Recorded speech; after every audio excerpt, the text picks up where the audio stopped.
Good morning all of you. Today we are going to learn chapter number 21 preposition. So last हमने 4 जो preposition है उसके बारे में लर्न किया था.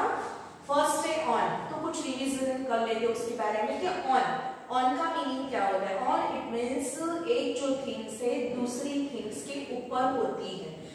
जैसे कि हमने कल बिफोर देखा था कि the book is on the table. तो बुक है वो टेबल पर टच की हुई है और बुक है वो टेबल के ऊपर है. तो जब भी कोई एक थिंग्स है दूसरे थिंग्स के ऊपर टच करते हुए रखी होती है तब उसके लिए यूज किया जाता है ऑन प्रीपोजिशन. सेकेंड ऑन का यूज देखा था डे एंड डेट के फॉर्म में. Day and date it means I went on Sunday. तो I went on Sunday it means मैं संडे गई थी. तो यहाँ पे संडे की बात कर रही हूँ, डे की बात कर रही हूँ.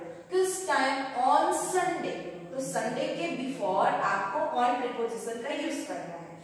सेकेंड यूज है डेट के लिए. तो डेट के लिए क्या? ही had come on 20th December 2021. तो ही हैड कम वो यहाँ पे आए थे. He had come it means past perfect tense. Before की बात की गई. कब? तो आपको टाइम दिया गया है वो डेट के फॉर्म में स्पेसिफिक कहा गया है.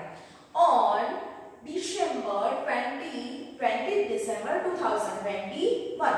तो फर्स्ट ऑन यहाँ पे टच करते हुए एक थिंग्स के ऊपर टच हुई है दूसरी थिंग्स, इसके लिए यूज करते हैं. सेकेंड यूज डे के लिए एंड थर्ड यूज है डेट के लिए. ओके, नेक्स्ट था ऑफ.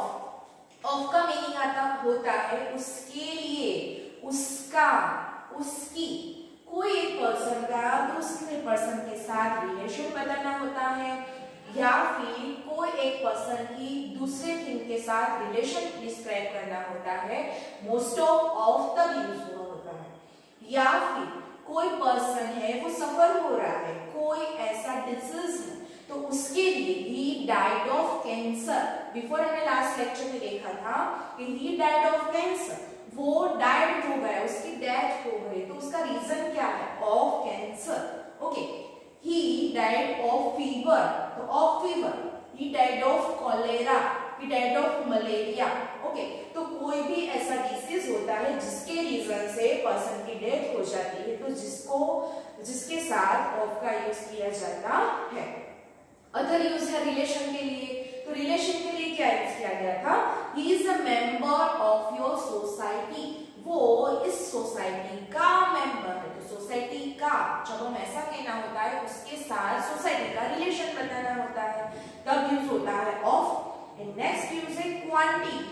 कोई थिंग्स आप मार्केट में से उसे बाइंग करके आ रहे हो तब तो थिंग्स के साथ उसकी क्वांटिटी कितनी है. जैसे कि I want a kilo of sugar. आप मार्केट में जा रहे हो, कोई शॉप पर जा रहे हो तो आप क्या कह रहे हो? तो आप 1 किलो शुगर. तो I want 1 kilo of sugar. तो शुगर के बिफोर आप लगा रहे हो ऑफ. यहाँ पे क्वांटिटी के फॉर्म में भी आप ऑफ का यूज कर सकते हो. Next in. In it means अंदर. कोई प्लेस डिस्क्राइब करनी होती है या फिर कोई ऐसा टाइम पीरियड होता है जिसके लिए आप यूज कर सकते हो तो इन टू फॉर्म में यूज होता है. First place and second time. तो प्लेस के फॉर्म में Ravi is in the classroom. Ravi classroom के अंदर है. ओके, तो अंदर इट मीन्स उसकी पोजीशन बताई गई. सो आप देख रहे हो पोजीशन किसके बिफोर. तो कहाँ पे पोजीशन उसने इंडिकेट की है? तो रूम के बिफोर, रूम के अंदर. तो रूम है वो हमारा है नाउन. तो हमारी प्रीपोजिशन की डेफिनेशन क्या है? नाउन, प्रोनाउन हो, कोई ऐसा वर्ड्स हो उसके बिफोर हम प्रीपोजिशन का यूज कर सकते हैं. नेक्स्ट है Ravi was born in 1990. Ravi का बॉर्न 1990 में हुआ था. तो 1990 यहाँ पे आपको ईयर दी है और स्पेसिफिक टाइम है. तो 1990 स्पेसिफिक टाइम है तब भी आप इन का यूज कर सकते हो. तो रवि का बॉर्न 1990 में हुआ था. किस 1990? तो इन 1990. तो 1990 में. तो में ऐसा यूज करना हो तब आप इन प्रीपोजिशन यूज कर सकते हो और टाइम फॉर्म में हो तब आप इन का यूज कर सकते हो. नेक्स्ट है नंबर 4 बाय. तो बाय इट मींस उसके बिसाइड या फिर उसके द्वारा कोई क्रिया की गई हो, उसके द्वारा कोई कार्य किया गया हो या फिर उससे ये हुआ हो, तब हम बाय का यूज करते हैं। नेक्स्ट यूज है उसका पैसिव वॉइस, कोई पर्सन के द्वारा ही कोई एक्शन की गई हो, किसी के पास में कोई बैठा हो, तब बाय का यूज करें। उसके 4 एग्जांपल हमने देखे थे। रवि केम बाय ट्रेन, तो रवि यहाँ पे ट्रेन से आया, या फिर हम ऐसा भी कह सकते हैं कि रवि ट्रेन के द्वारा यहाँ पे आया, तो बाय ट्रेन, बाय बस, ओके, बाय बाइसिकल। तो आपको उससे या फिर उसके द्वारा ऐसा कहने के लिए आपको नाउन के बिफोर प्रीपोजिशन बाय का यूज करना है। नेक्स्ट है कम एंड सिट बाय मी, यहाँ पे बाय यूज हुआ है उसके बाजू में, उसके बगल में, उसके साइड में, उसके बहुत ही नियर में, उसके बीच साइड, ऐसा हमें कहना होता है, तभी हम यूज कर रहे हैं by. Come and sit by me, come it means यहाँ पे आओ, and sit by me it means मेरे से नहीं लेकिन मेरे बाजू में, मेरे बगल में बैठो मेरे पास। नेक्स्ट है बिफोर टाइम एक्शन कंप्लीट, जब भी आपकी कोई एक्शन है वो टाइम से बिफोर कंप्लीट हो गई हो, तब आप प्रेजेंट में उसे जब इंडिकेट कर रहे हो, तब उसके लिए भी आप बाय यूज कर सकते हो।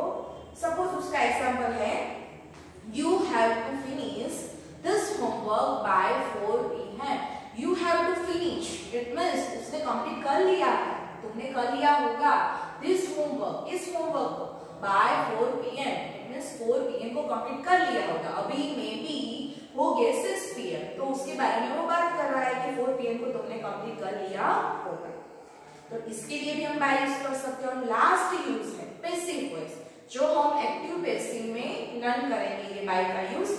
This book was written by me, ये बुक है वो मेरे द्वारा लिखी गई है, तो मेरे द्वारा, मेरे से वो ये बुक लिखने का जो भी कार्य है, जो भी एक्शन है, वो मेरे से की गई है।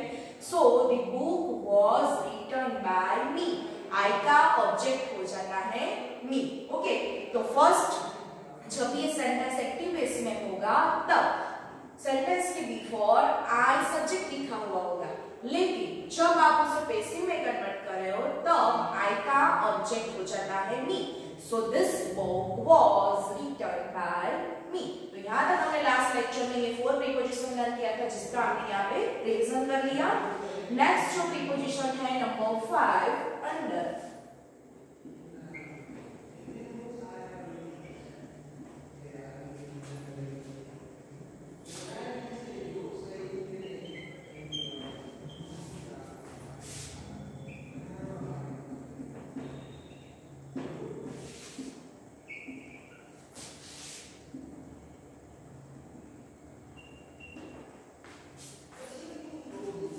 a dog is sitting under the tree. The ball is under the tree. The dog is sleeping under the table. Okay, तो यहाँ पे अंडर इट मींस उसके नीचे, तो आपने जो 6 या 5 स्टैंडर्ड में ये बहुत इजी है प्रीपोजिशन जो आपने लर्न किया था। अंडर इट मींस कोई एक थिंग्स है या फिर कोई पर्सन है या फिर कोई एनिमल्स है, जो एक थिंग्स के नीचे कोई एनिमल्स या कोई पर्सन खड़ा हुआ होता है उसके नीचे, लेकिन उससे टच नहीं किया होता, तो जब टच किया नहीं होता तब उसके लिए अंडर यूज होता है। अब तीनों एग्जांपल में देख रहे हो, a dog is sitting under the tree, तो डॉग है वो अंडर द ट्री, कहां पे सिट हुआ है, तो ट्री के नीचे। तो हमें पता है कि ट्री के हाइट में बहुत ही हाई होता है और डॉग उसके नीचे बैठा है, तो दोनों एक दूसरे से टच नहीं हुए, ओके। तो टच नहीं होता है तो उसके लिए अंडर यूज करते हैं, लेकिन टच होता है तब कौन सा प्रीपोजिशन यूज करते हैं, तो जिसके लिए प्रीपोजिशन बिलो यूज होता है। जब एक थिंग से दूसरी थिंग से टच हुई होती है, या फिर एक पर्सन है वो थिंग से टच हुआ होता है, तब उसके लिए बिलो प्रीपोजिशन यूज किया जाता है। Okay, next example, the ball is under the T. तो बॉल है टी के नीचे है। एंड नेक्स्ट है, लास्ट है, the dog is sleeping under the table. Okay, the dog है वो टेबल के नीचे स्लीप हुआ है। तो टेबल एंड डॉग के बीच में थोड़ा सा क्या होगा, डिस्टेंस होगा, वो एकदम टच करके वहां पे स्लीप हुआ नहीं। तो एक थिंग्स एंड दूसरे थिंग्स के बिटवीन थोड़ा सा डिस्टेंस होता है, और उसके अंडर ऐसा कहना होता है, उसके नीचे, तब हम अंडर प्रीपोजिशन यूज करते हैं। ओके, तो ये जो ओनली वन वर्ड्स के जो है हमारे प्रीपोजिशन, जिससे करते हैं हम सिंपल प्रीपोजिशन। तो नंबर 6 एट। तो एट का यूज कितने फॉर्म में होता है? विथ पॉइंट ऑफ टाइम, या आपको मेरे साथ में बुक में नोट डाउन करके जाना है सभी टॉपिक। ओके, जो आप गोल्डन ग्रामर के सिवाय भी जो ग्रामर बुक मेंटेन कर रहे हो उसमें तो लिखना कंपलसरी है। Use with point of time, use with small places, use with night and moon,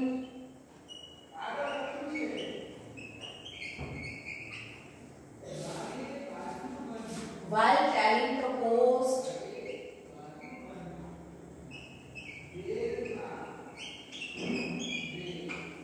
in last with festival and कोई भी इवेंट।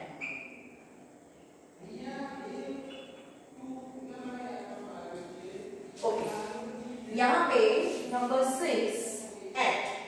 एट इट मींस उसकी तरफ, उसके तरफ जा रहे हैं तब एट का यूज किया जाता है। एट का यहाँ पे 5 यूजेस आपको बताए गए हैं, बहुत सारे। यहाँ पे सभी प्रीपोजिशन ऐसे हैं कि जिसके 1 यूजेस से मोर देन यूजेस हुए, नॉट ओनली 1 यूजेस। लेकिन यहाँ पे हमारे टॉपिक में आपको जितने यूज बताए गए, तो कई कई प्रीपोजिशन ऐसे है जिसमें ओनली 1 यूज ही मैंने यहाँ पे एक्सप्लेन किया है, और कई टॉपिक ऐसे है जिसमें वो जितने टाइप में वेरियस प्लेसेस पर यूज हो रहे हैं, तो उसके सभी यूजेस मैंने यहाँ पे एग्जाम्पल के फॉर्म में और रूल्स के फॉर्म में मैंने नोट किए। Okay, use with point of time. जब आपको पॉइंट ऑफ टाइम करना होता है तब